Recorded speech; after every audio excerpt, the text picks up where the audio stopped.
Welcome to the Flat Earth Debate Live.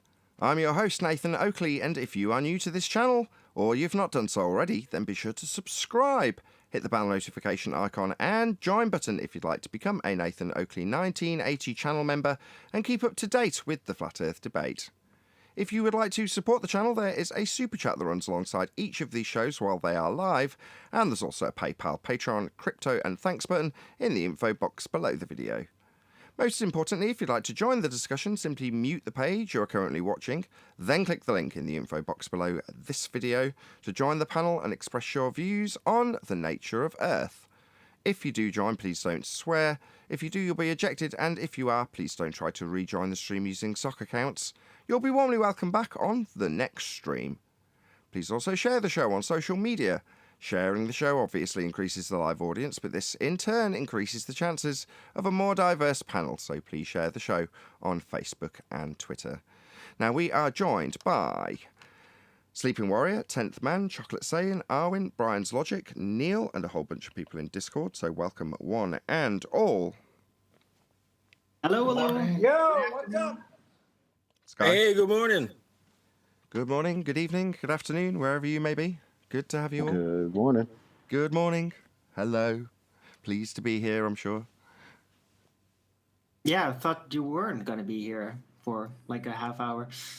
Yeah, I was late. We went to Lego Discovery and had fun there. So, hence me being late, but no big deal. Let's get on with it with a bit of housekeeping. Any evidence of a physical geometric spheroid horizon formerly known as the curve of the Earth? No, it only exists in the maths. If you imagine it, then it exists in your mind. If you reify the horizon into the leading edge of a sphere, it exists in a fallacy. But why would you do that, though? Like, what would naturally incline you to start doing that? You have to pre-assume you live on the ball. If you were Maybe. told Was the that whole come story when you were a kid, Why- Yeah, maybe that's all you were ever taught as a kid, so you didn't know to think any different. all right, but you were told by somebody else, right? But who would like start talking about it and basically start suggesting it, and why?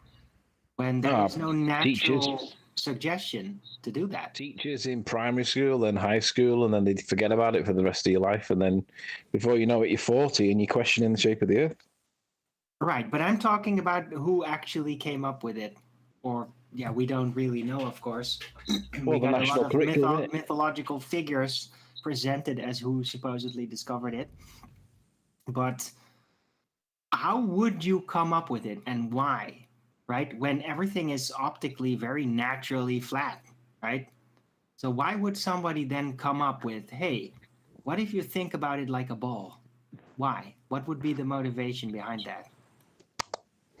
what if you were under the assumption that It the sphere is the perfect shape? depends. And because the Earth is so perfect, and God would create something so perfect, so why wouldn't He make it in the perfect shape of the sphere? All right, that's actually a really good answer. Idealism, yeah, it could. That's Pythagoras. Yeah. No, that's There's another actually two. right. There's another two that would explain it too. Well, one you could call education, so that we're all taught the same thing. However right or wrong it might be, at least we all get a standardized education. Or you could call it indoctrination, because we all get taught a falsehood. Can you turn the gain down on your mic? You sound horrendous. I'm on my phone. That's Just just back his off the normal mic a voice. couple of inches then. You just sound horrendous. Just 2 inches away would be better. Any evidence of axial rotation of the Earth-based variety? Hell no. No. Yeah, the stars, Nathan, the rotating stars, they prove globe. Maybe 4 inches. That was great. The stars, what turn of the Earth causing the stars to drift at 15 degrees an hour? You're going to need an R value to assert the radius of Earth is causing that phenomena. Yeah, we'll completely ignore the fact that the stars still turn once we leave the frame of reference that we're supposed to be rotating from, because when we do that, it's supposed to stop. No, what I mean is, if you look up at the stars and see the apparent motion, I'll agree with you. But regardless of the assertions that could come from the globe side, that would be Coriolis drift in your debunking that's preemptive. What I'm saying is, if you're going to assert that that's Earth causing that at all, you need a rate to give in order to give the rotational value, and that's the R value. Yeah? You're going to give it in radians. So therefore you're going to need an R value. I wanted to also add something. If you're going to presuppose that it is the Earth spinning underneath those stars, well, then if you'd go up really high with a floaty balloon and you'd keep it up there somehow with extra weights, designated height, well, then the stars would effectively be standing still all the time while the Earth is spinning underneath that balloon, right? There Sure, would have but to be some point at some height where the stars are then going to stand still. Do they? I agree with the argument. The only issue I have with that Right argument off the is ground. it's the assertion that, okay, a drone goes up and films the stars, and because there's a claim that it's the Earth turning that causes that effect, there's therefore a further implication that if you hover with a drone, the stars should stop moving, right? And yeah, okay. Exactly. Right, yeah, okay. But which is going to be more obvious to you if you're the drone pilot? So you put your drone on the ground, you launch it up, and you continue to rotate on a turning Earth as your drone hovers.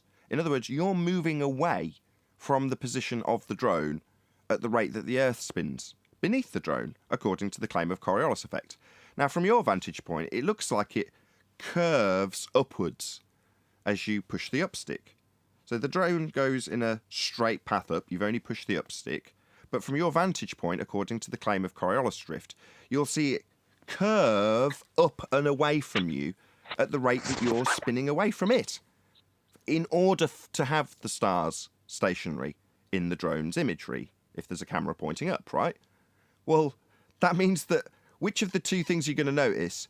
The fact that your drone's whizzing away from you at 1,000 miles an hour on the equator, or that when you get the footage back after chasing the damn thing down, by the way, this doesn't ever happen, clearly, which is going to be more troublesome. You just Nathan, have to you wait don't- 24 hours and it'll be right back where you're at. Nathan, you don't understand. Well, that wouldn't be true, Alan, would it? Because the Earth would have moved around the orbit around the Sun, so it would be it would be relative to the Earth. It would be in the same position, but the Earth relative to its orbit around the Sun, it would be physically in a different position. So that it would appear to be 1/365th of the orbits around the Sun away from where you were. So it's probably, I don't know, if you set off in London, it would probably be, I don't know, Southampton or something, because that's the distance that would have been moved around the Sun. What's now Anyway, happening is his phone's got a compressor on it, and it's trying to compensate for how horrendously loud it is. So it's going super quiet and then super loud. That's not me, by the way. Anybody wondering why Anthony's voice sounds like that? That's all him. Yeah, I noticed that. It's like, what the Anthony. hell? Anthony, make it 10 inches. Why not 12? Just whisper. 12. Any evidence of the distance to the sun? It's over there. Nathan, I want to go back to that Coriolis point because you don't understand what Coriolis is, Nathan. When the drone takes off, it doesn't instantly lose all of the momentum of the Earth that you're implying at 1,000 miles an hour. It still preserves that, Nathan. You don't understand Coriolis. What's that got to do with Coriolis effect? What you've just described has absolutely nothing to do with Coriolis effect.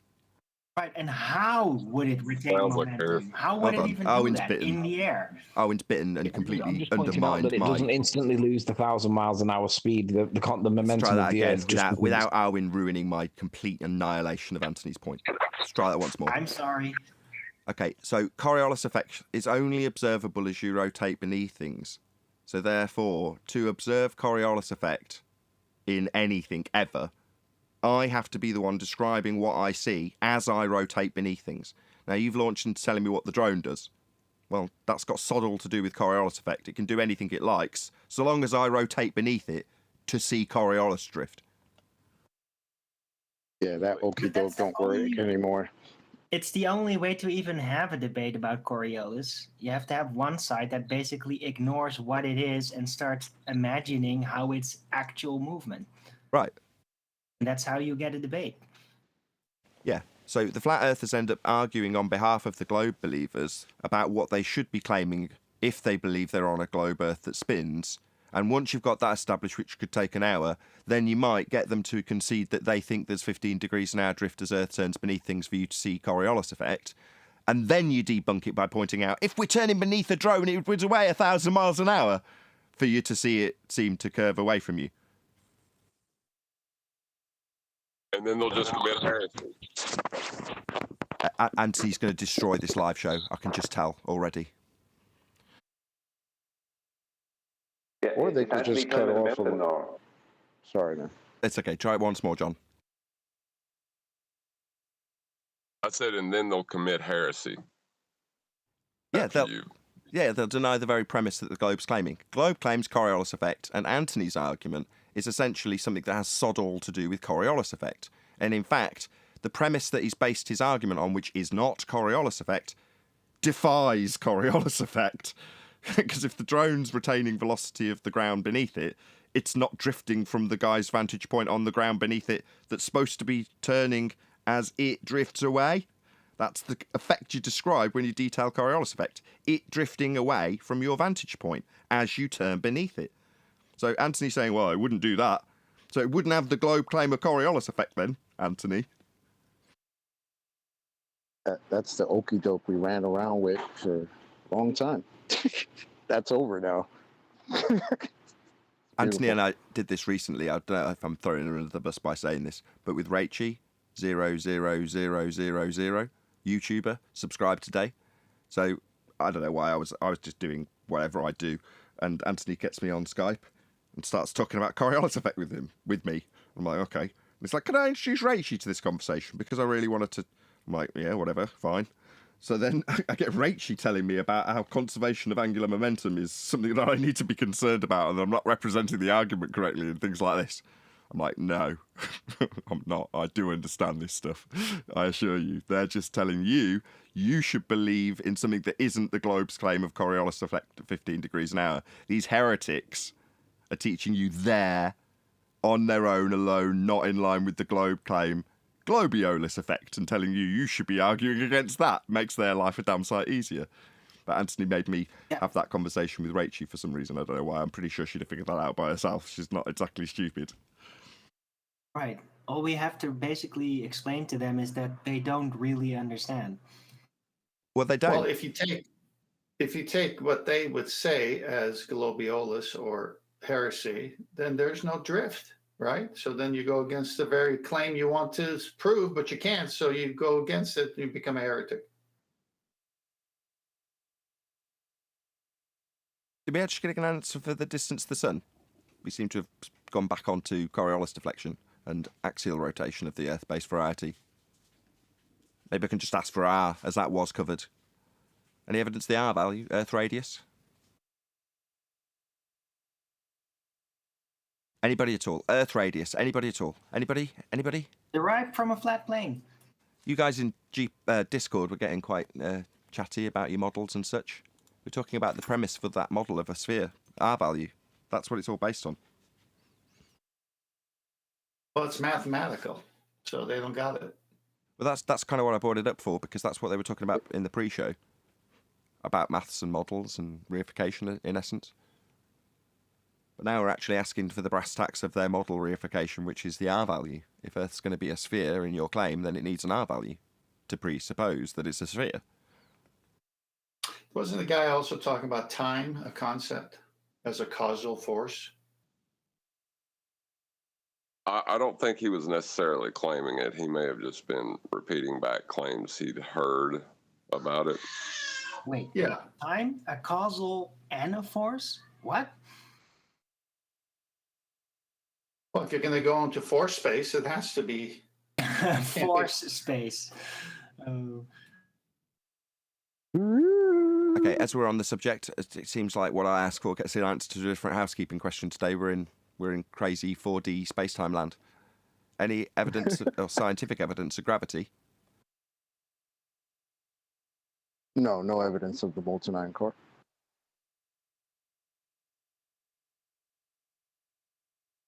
What? That took me a couple of seconds to process.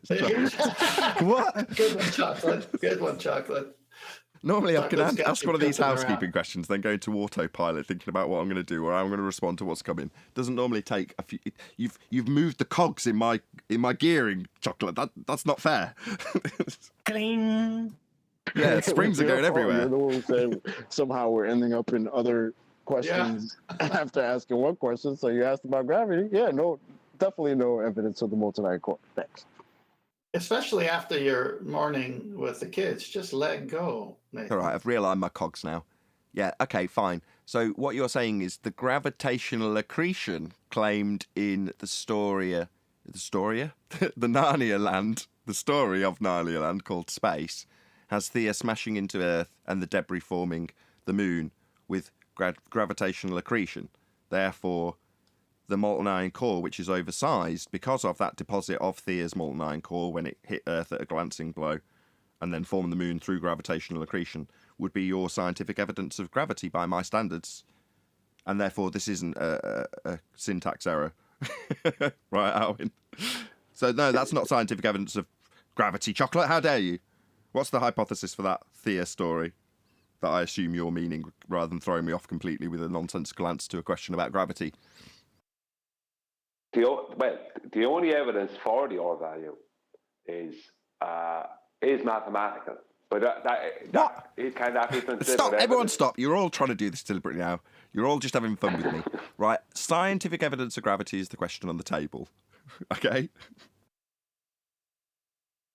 Okay, no. So not That's 93 million miles then. Fine, let's move on. Any single viable hypothesis from any of the fields of astronomy, cosmology, or astrophysics? A lot of chatter, but nothing viable. Not anytime soon.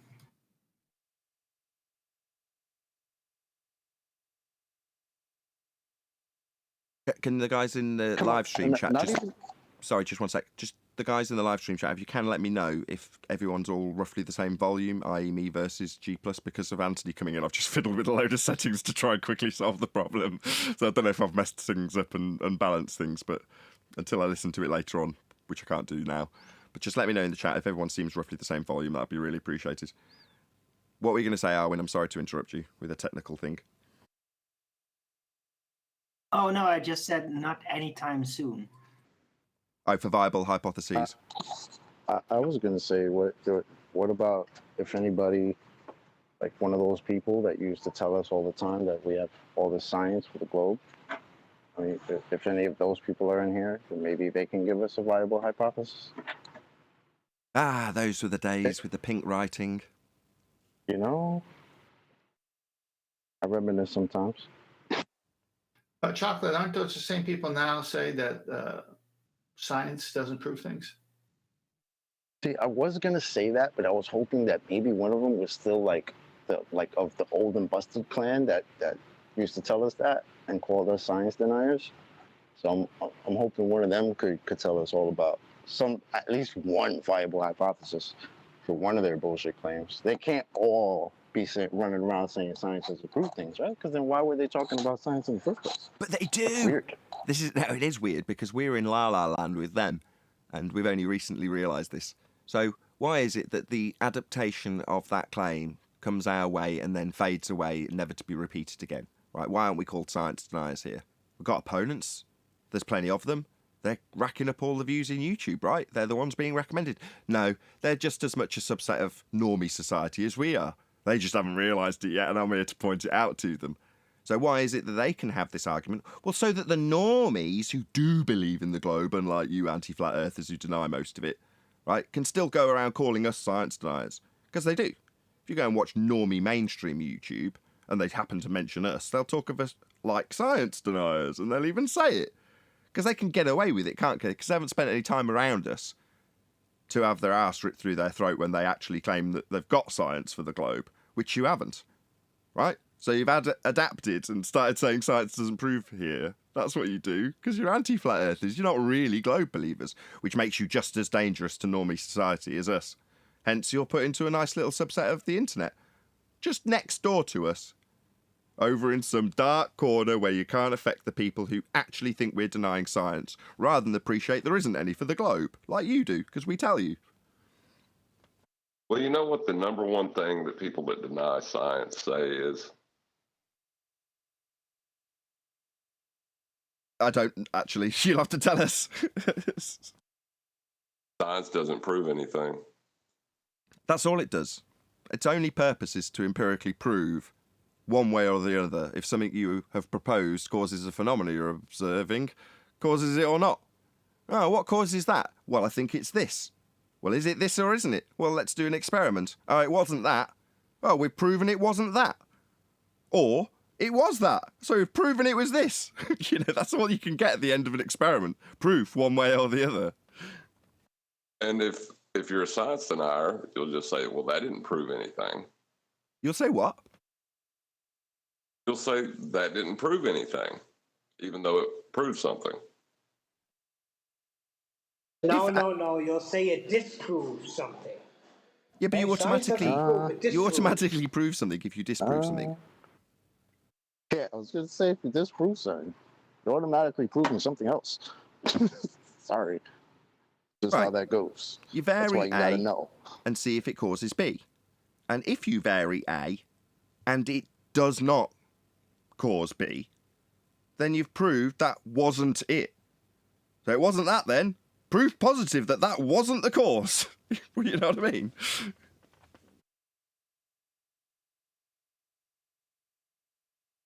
Moving on. And I know Chocolate's already half-heartedly addressed this, but is there, in all seriousness, because it is a very serious topic, any evidence of a self-perpetuating molten iron core at the centre of a presupposed spherical Earth?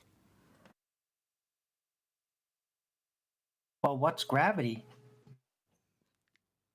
Where's my tumbleweed? Where's my tumbleweed sound effect?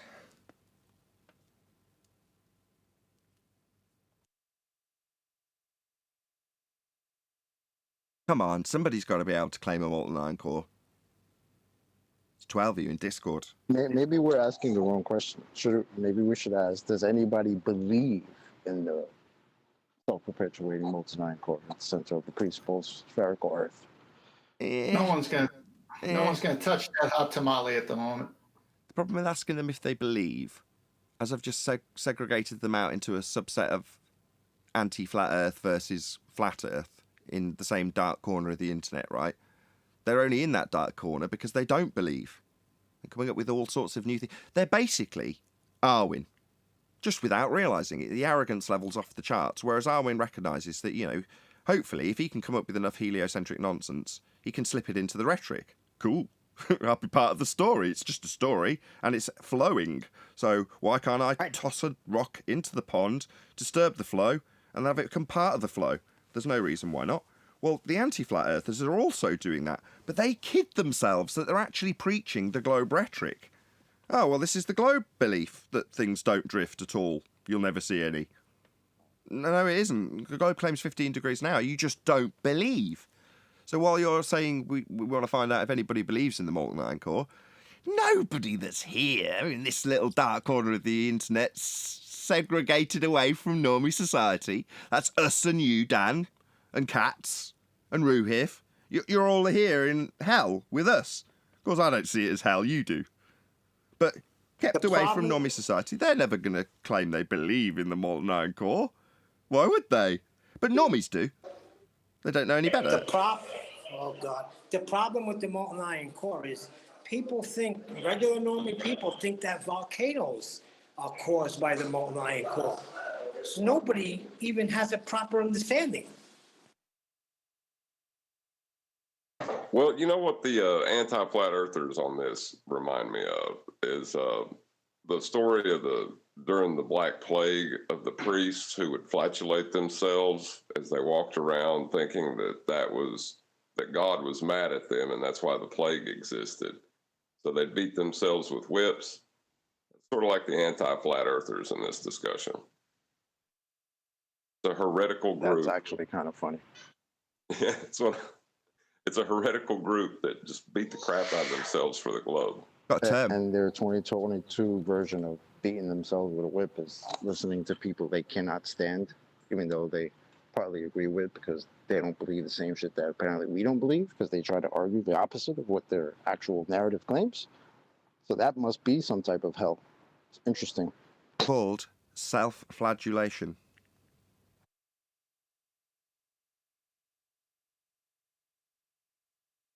Still practiced to this day by monks. Tibetan monks will get these, I don't know how you describe them. They've got like little barbs in them, I think. and they're just basically a little short whip, maybe 3 foot long. They just sit there all day smacking their own back with it. Self-flagellation. That sounds Well, that- painful, Nathan.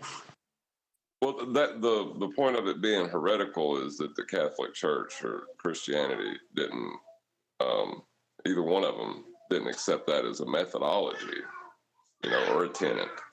These priests picked it up as a way of trying to appease God. So that's sort of like what the anti-flat earthers are doing. But not just sort of, exactly what they're doing. Not only that, you've just drawn a parallel that I hadn't realised before, that if Anthony was still around, he's obviously got offended that I've taken the piss out of his mic 3 times and suggested that he'd ruined the show. But he's disappeared.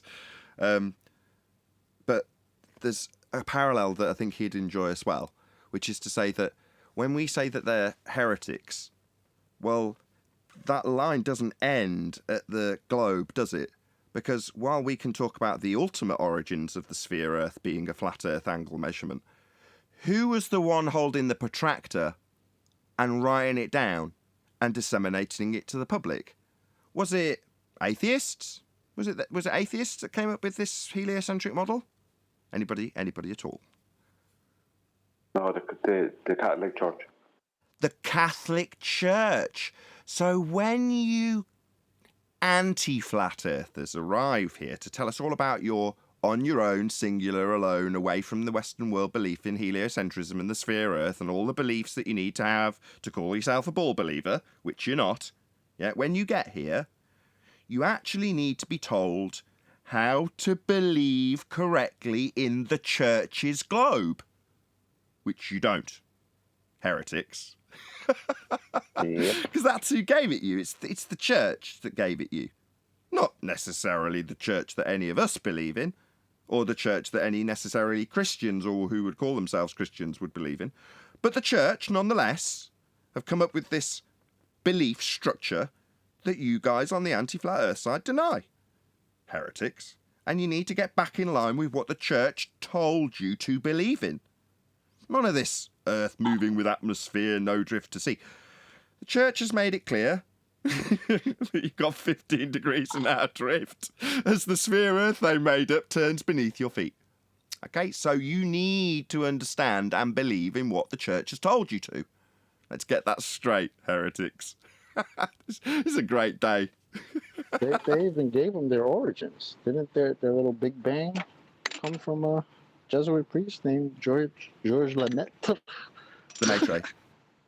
If you want to see the full history, somebody commented on one of the interviews I did too with Johnny Cerrucci and just went through the full history of heliocentrism from church to modern day times. Well, there's no real disconnect in those two things, but nevertheless, he goes through the full history on 2 separate shows. One was several hours long. And like I say, I only remembered because somebody came along and said, hey, I never knew you went through this. And it's like, yeah, prior to the debate, I did the whole journey through Flat Earth, finding out where it all came from, stumbling along all the other conspiracies that everybody else on this panel's done also.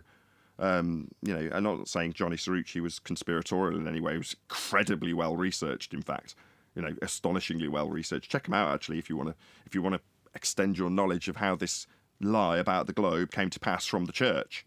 And like 10th Man, Johnny Cerrucci would call himself a Christian. He just wouldn't kowtow to that church in any way, shape or form. Quite the contrary. But yeah, checking out Johnny Cerrucci's interview with me on, I think I called it Flat Earth UK with Johnny Cerrucci or something to that effect. But it just lays out the full history of it.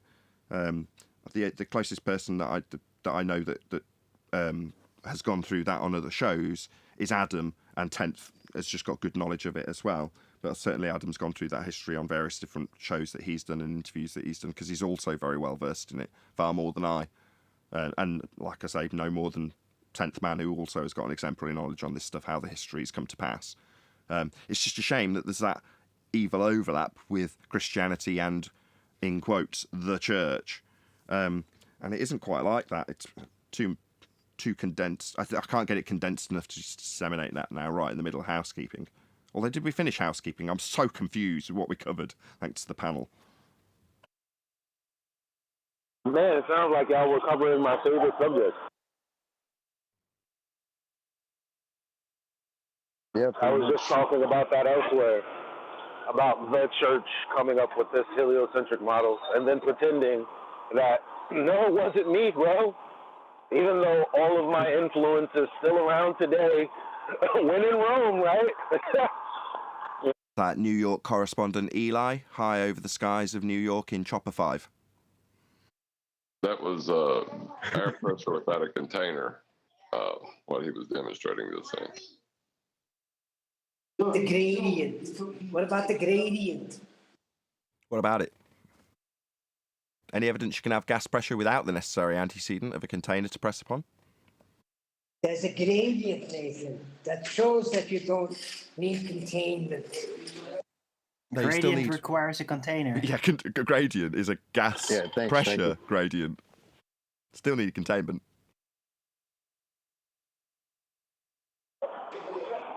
Shout out to Chaiki and Freeze. But the air is Yeah, it's been thinner a up at long Mount time. Everest. Wonder what they're doing. Yeah, it's called entropy. Shout out Retracted. It's just address Neil. Yeah, gas is thinner when you go up to the top of Everest. Gas is created at ground level and there's very little vegetation up on Everest. There's still air there because it's made its way from ground level, where it's produced with all of the life and vegetation that produces it, and then it disperses upwards, so there's still some up on Everest. And some people even go up there without any oxygen tanks and can still breathe because there's enough air to do so. But that's only because it's made its way up. Of course, that obviously flies in the face of the assertion that gas go down, go boom, boom. With buoyancy, it doesn't. But yeah, that's an entropic effect. That's the thing that interests me. It's like, how could we have the hydrological cycle? That's what it's called, right? And obviously, that's all of the elements that have to do with our weather and whatnot going up there. And it's like, fam, like, if you thought that gas was mass attracting mass, like that right there alone should have handled that for you. You get taught this really young. My memory of being taught about the hydrological cycle was that it was much later in my schooling than it actually is. So my 5-year-old has got it, and now I coincidentally had already told her about it, and she had a good grasp of it when it was presented to her the other day. You know, she saw it in the workbook and knew what it was without me having to read anything. But what occurred to me was that it was in the workbook at all. I'm like, okay, so this is what they tell you about gases going up really early. So you get a good comprehension of it, but you don't necessarily have the contradiction presented till later on when they teach you about science and the scientific method, which will come later. So the observable and obvious is still taught to you, but just at an early enough age that you don't give it any consideration when the contradiction occurs later on in your education. Very interesting, I thought. Maybe you don't agree. No, interesting indeed. It's a fine line. It's a very vague memory to me as well.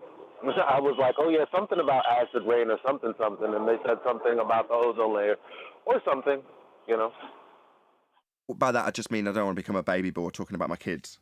But by the same token, when things like that happen, I do link it back to what we talk about on the show and how we're educated and in what order, I think is quite important. And, you know, we've got syllabus levels and grade levels, and what you're going to be taught at what age is very carefully considered, isn't it? Yeah. And I wonder why more people don't question the method for how all of this information is given to our children. It's like, well, it exists, and you know, it is what it is. I knew when I went to school, it wasn't all flowers and roses, and you know. And now that my kid's in school, just like with my parents, I don't know a damn thing that's in this workbook because everything's changed. Like, and I asked my mom, who was an educator. I said, "Mom, like, what about the board of education? Like, did you ever like vote to get someone in?" She's like, "I didn't even know that was a thing." And I'm like, "Fam, that's crazy that we're not involved in the process as much as we should be."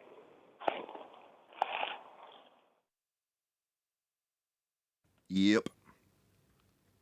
I think we covered all That's housekeeping probably why questions. the process was so effective, because we're not involved in it. Is it that the process isn't effective, or that they want you to believe the process isn't effective so you don't involve yourself in the process? Well, I think what Choctaw said, that's why the process is so effective, because we're not involved with it. Well, here in the States, the parents are at school board meetings wanting to change the process because they see how bad it is. And now the parents are called terrorists.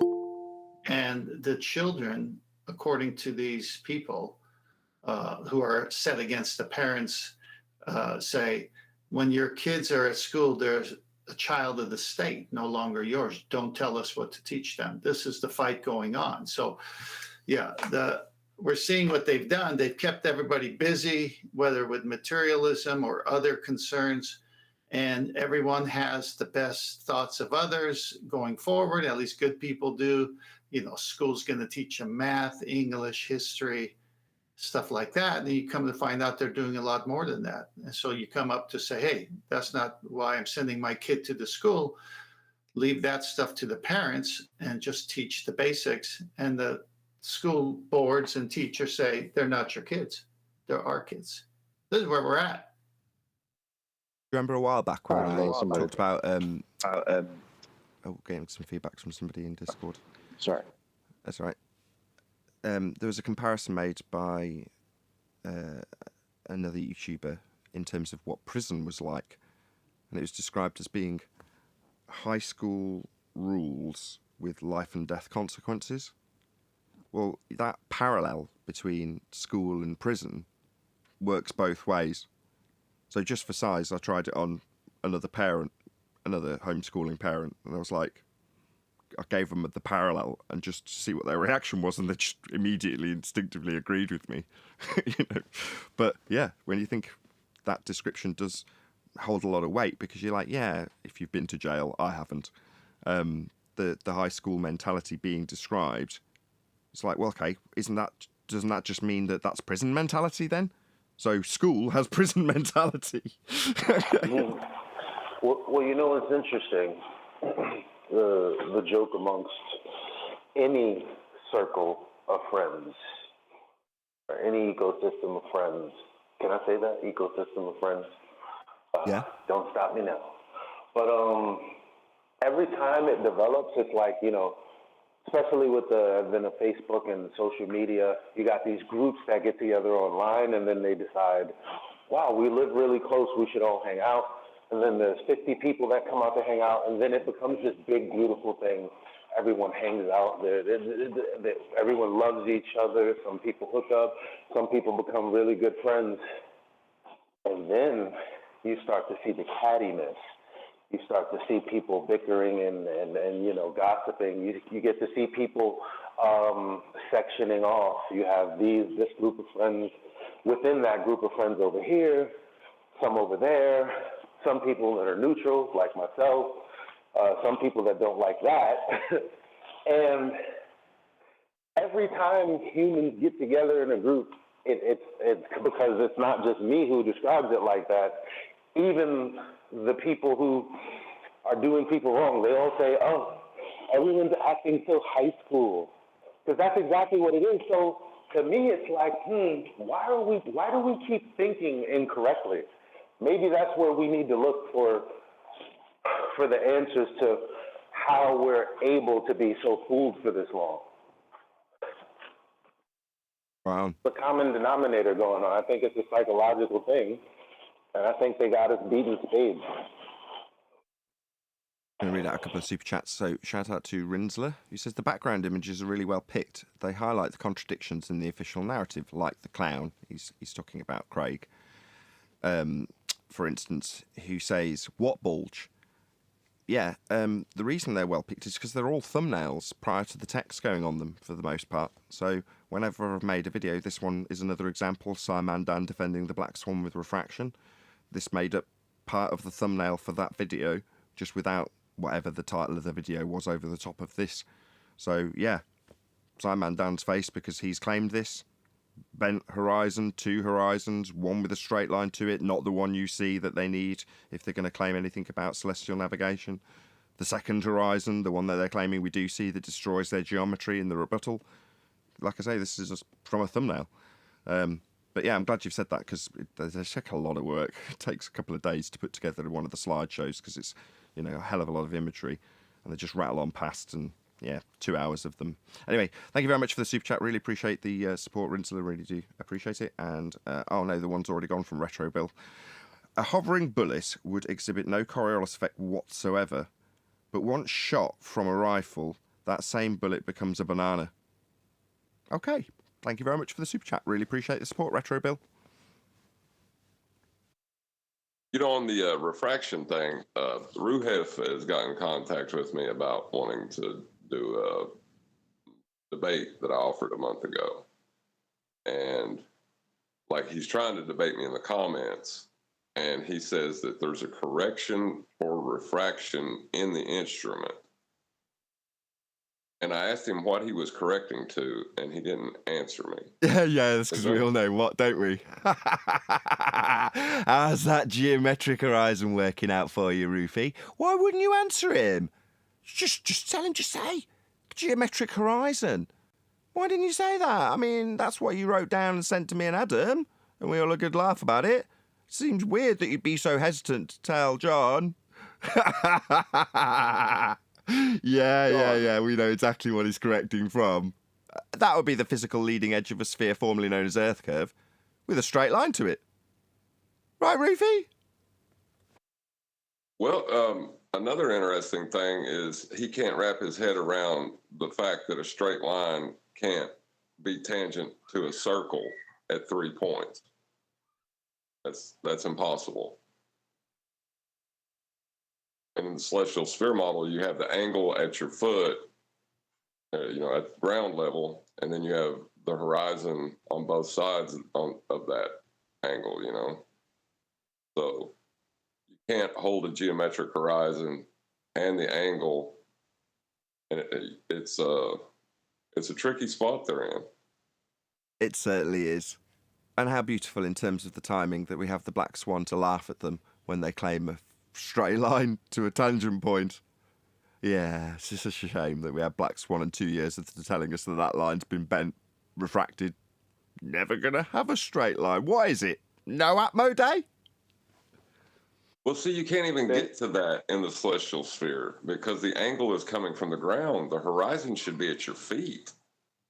Right, it's the baseline. 90 degrees with you and your zenith, 90 degrees at the point that the star is above on the ground. What's between those two 90 degrees? Well, it can only be one thing. It's a straight, flat baseline. That's how it's done. Yeah, and then to add insult to injury, where they want to claim the point of tangency at their feet, there's a horizon in the celestial sphere model. So they're trying to claim in a circle, if you're using a 2D view of it, that there's 3 points of tangency with a straight line. Yeah, and your horizon then will be 5,400 nautical miles away from you when it's at zero. No, sorry. 3 points of tangency to a straight line. No. A straight line can be called a tangent if it meets the top edge of a sphere. That makes it a tangent line to a sphere. That's what a tangent is. But, tangent plane. Well, you can bisect. What he's just said is the sphere at 2 points of tangency with a line. You can't do it. I think there's something that pops up in my mind because there's something that I don't get. Okay, if they have a tangent to the sphere, then how could the plane be under their feet? I don't get it. It can't. It's a contradiction in terms. But when you right, describe... so when Brian said what he said, and you guys said what you said, I thought of it as two different things, but we often talk about it like they try to do this, like they try to do both things together, and it's like, yes, well, you either have I understand, a horizon and they have a response. or you don't. Yes, I understand, and they have a response to that. When they draw out the tangent line to the presupposed sphere in Muppet Vision, they would say that the line that you're drawing along, that you're navigating along, which is going to be a straight line, it can't not be, has nothing to do with the ground. Well, what they mean by that is it's nothing to do with the sphere Earth that they assume that's got a curved ground moving away from them 8 inches per mile squared, because it can't be. So they literally will tell you in that circumstance, Eli, the ground has nothing to do with this. when you're actually navigating the ground.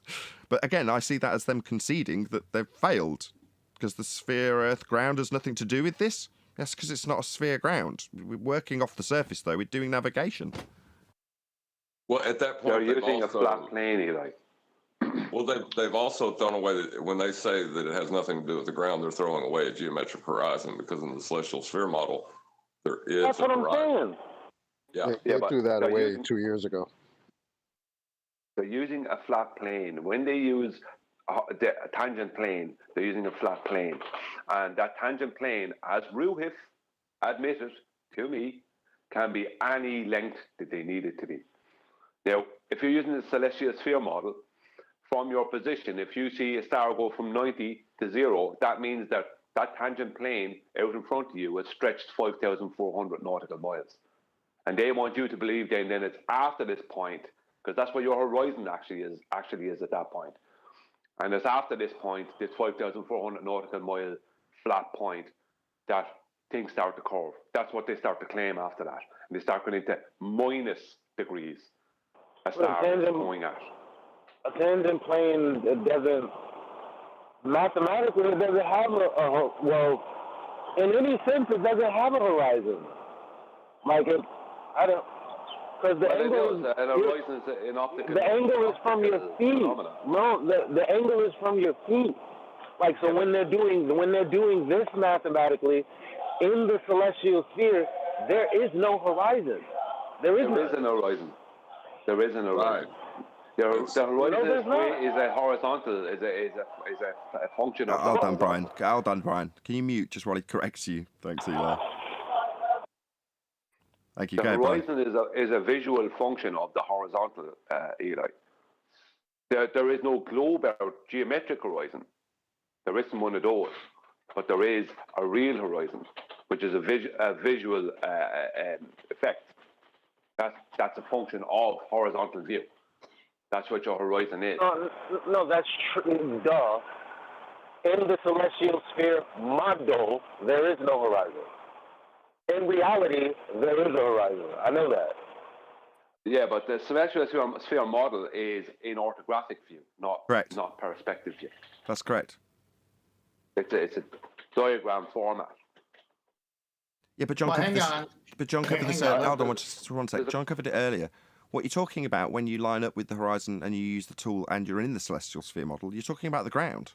That's what you're achieving, a horizontal plane to do all of this on.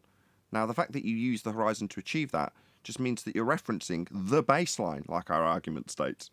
So, yeah, you are right. In the strictest sense of the word, if you're drawing a Muppet Vision representation, it has no horizon.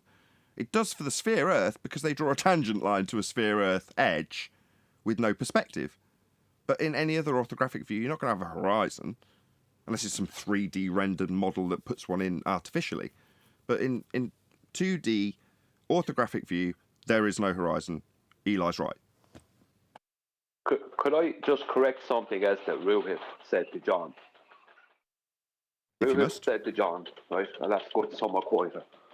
Roofy said to John that the instrument, there is a function within the instrument, which would be the sextant, that corrects for refraction, right? Now, only thing he could be talking about is the micrometer, right? Something like that, simply because what Roofy is doing, I read the comment John put into Master B or one of the Skype groups, and Roofy is equivocating between actual celestial refraction that happens when a celestial body is below 15 degrees. You have to then account for the refractive element because it's going into the horizontal, the denser air and the horizontal, right? That makes it a lot more difficult to pinpoint where it actually is within that 15 degrees. Hold on, I just want to get something clear. Fine-tuning the angle that you measure, that isn't an account for refraction. You can take what you fine-tuned with an angle measuring device and then say you've made an account with the fine-tuning that you've done.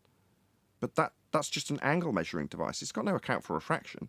What are you talking about? What's he talking about? That's what Roofy is trying to claim. He's trying to claim. Now, he's not stating what part. He's trying to claim that there's an accounting for refraction within the it's actually worse than that, right? Just let me finish what I'm saying first, right? And I'll go back to that part, and I'll really make it really bad for him. He's equivocating, first of all, with refraction between celestial refraction, which is when the stars or sun or whatever goes below 15 degrees for the observer, right? So below 15 degrees above the horizon. Between that and the dip correction, which is a mathematical 7/6 or correction. So when Roofy is talking about there's a correction within the instrument for refraction, he's also talking about turning an obtuse angle into a right angle triangle. Okay. Can I just, trying to I think this got, equivocate. just one second, Brian, because I think at this stage there is something that needs to be added, because John was discussing this with Roofy directly recently, and he got to this stage where he was asking what he was correcting from. Did you not, John? And you got the answer, didn't you, John? No, I never got the answer. And maybe you can let us know in the comments. But that's what I'm trying to clear up. Roofy is begging the question, when someone's on the deck of a boat, right? Listen to what I'm saying now. This is what's going on here. When you're standing on the deck of a boat with a sextant and you have an obtuse angle because you have a line from the sextant down to the horizon and then another one up to the celestial body, that has to be corrected from obtuse to a right angle triangle, right? For your elevation angle to be correct. Oh, sorry. I'm just sorry. Just one sec. Please don't stop. Well, it's because I'm confused. You say from an obtuse angle? Well, why would it be obtuse? Where's that coming from? The obtuse angle is because you're standing on the deck of the boat. That's what I'm trying to get to. But No, he's for trying to Roofy. equivocate. No. Hang on. Roofy's got an obtuse angle to something, though, hasn't he? He's correcting from something else. That's what I'm trying to get to. That's what I'm trying to get to, Nathan. My bad. I'm stealing your thunder. I'm sorry. I'm just excited. Yeah. Roofy is begging the question that when you have an obtuse angle, because your horizon mirror is pointed towards the horizon, which is lower than your eye line, and the index mirror has light coming in from a star that's up above you, that because that angle is obtuse, Roofy is trying to equivocate between that and the line that's going to the visible horizon. He's trying to somehow claim that that's the geometric horizon, and when you correct that angle, listen, this is where it gets really tricky. When you correct that angle from obtuse to right angle, that is a correction. That is his dip correction. Whereas technically that was correct at one time, but now the dip correction is not that. What he's not doing is he's not labeling it the height of void correction. See, it's really, really low. It's really low life stuff he's doing. Okay, hold on. I'm glad I asked in the interim then, because it's still relevant.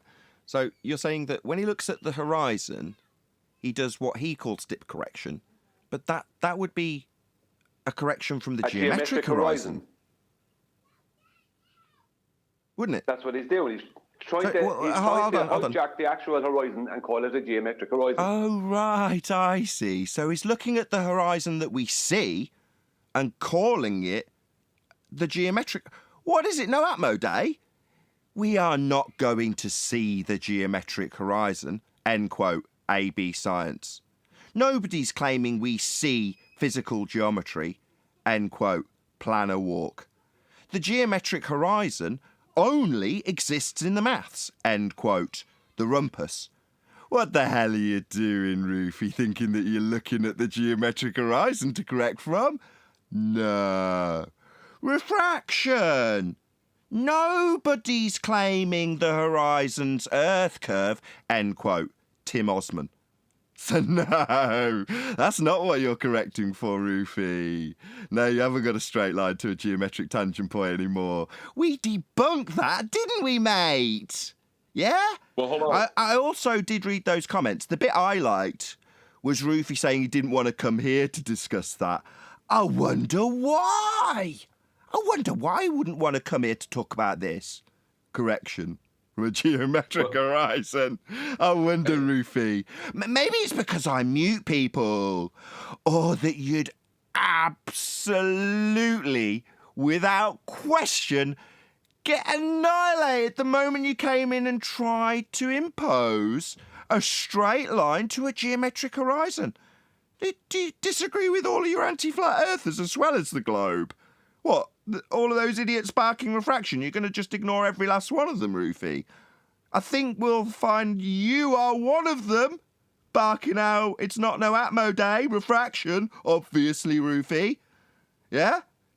Are you scared that we might play those quotes to you, Roofy, if you were to come here and start telling us how you got a straight line to the geometric horizon? Is that why you don't want to come here, matey? Yeah, I think so. Bless him. Maybe if you had a neutral platform, they wouldn't understand that you're drawing a straight line to a geometric horizon on no Atmo day. Maybe they wouldn't understand that and you'd win. Hey? Yeah, nice try, Roofy. Yeah, let us know in the comments why it is you don't want to come here. Maybe it's the mute button. Well, the correction from a geometric horizon is irrelevant. He's correcting to a flat plane. And then you're going to apply the angle in the celestial sphere model. So why is there a horizon in the celestial sphere model if you corrected from it?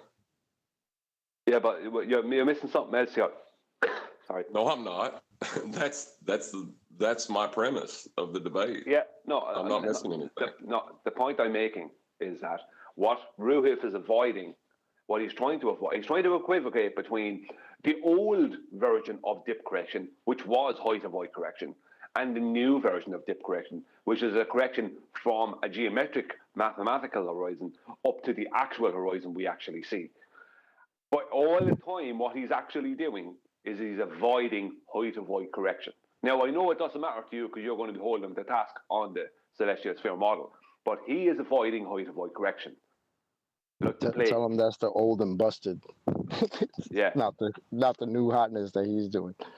Well, see, it's not to see, because technically the height of void correction is the dip correction, but they changed it. So now there's two things. There's height of void correction and dip correction. Dip correction is a mathematical globe correction, right? And height of void correction is a real world correction. So dip correction means nothing. Whether you do it or don't do it, it's only a maths equation. Whereas height of void correction has to be done. Otherwise, you're going to have an obtuse angle and not a right angle triangle. And that he's avoiding height of void correction because that is described as using the surface of Earth, basically mean sea level as a zero, as the baseline, the adjacent side of your elevation angle, your right angle triangle. He's avoiding that like a plague. He wants to equivocate around between different types of refraction and different types of dip corrections, and then go past that and start talking about site reduction and God knows what other nonsense he wants to talk about. Well, I'm not saying that he has an argument with the horizon being geometric. I'm not saying that. I'm saying even if he does that, celestial sphere is still waiting for him to run into, even in that. That was my whole point.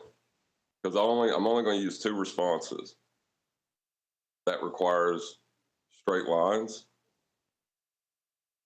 or that contradicts the celestial sphere model, and why.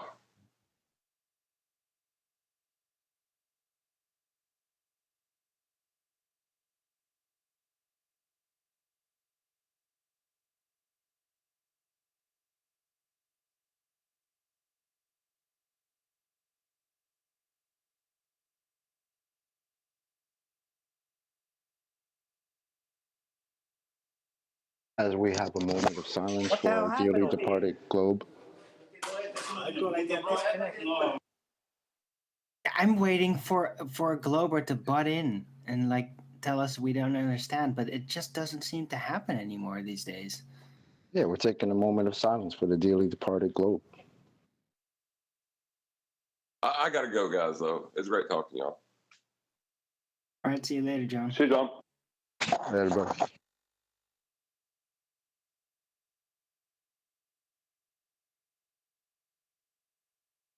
Next time, just drop. Don't say bye-bye. Just disappear subtly. Talk about killing the mood.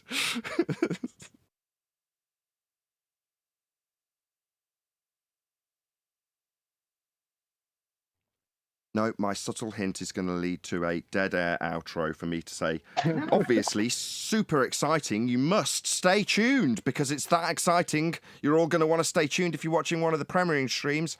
I've been Nathan Oakley, and I'll see you all in the next video.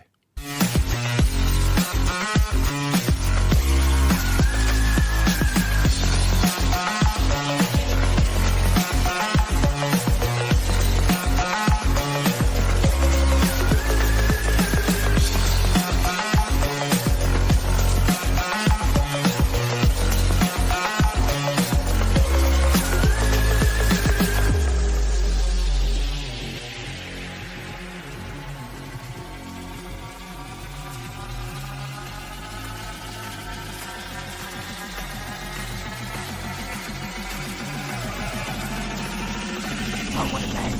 What a lovely day!